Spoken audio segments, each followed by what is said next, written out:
UK ভিসার জন্য apply করবেন কিন্তু কনফিউজ কি কি ডকুমেন্ট লাগবে। ট্যুরিস্ট, ফ্যামিলি ভিজিট, বিজনেস বা স্টাডি যে কোনো ক্যাটাগরির জন্যই কিছু বেসিক ডকুমেন্টস কমন। চলুন দেখে নিই। সবার আগে লাগবে আপনার একটি ভ্যালিড পাসপোর্ট, যার ভ্যালিডিটি মিনিমাম 6 মাস হতে হবে।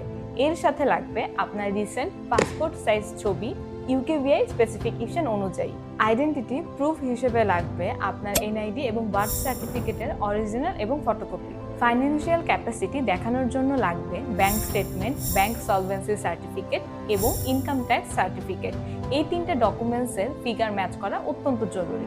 আপনি চাকরি করলে লাগবে এমপ্লয়মেন্ট লেটার, আর বিজনেস থাকলে বিজনেস ডকুমেন্টস বা ট্রেড লাইসেন্স, যাতে আপনার ফাইন্যান্সিয়াল এবং প্রফেশনাল দায় থাকার প্রমাণ মেলে। এরপর লাগবে ট্রাভেল পারপাস অনুযায়ী ডকুমেন্টস, যেমন ট্যুরিস্ট হলে হোটেল বুকিং আর আইটিনারি, ফ্যামিলি ভিজিট হলে স্পন্সরের ইনভিটেশন লেটার বা স্টাডি হলে ইউনিভার্সিটির অফার লেটার।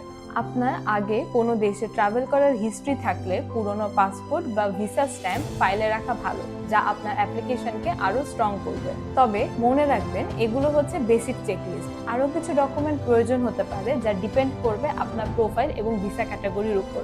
ইউকে ভিসার জন্য আপনার কাস্টমাইজড চেকলিস্ট এবং ফ্রি কনসালটেশন পেতে আজই যোগাযোগ করুন ইউনিভিসার সাথে।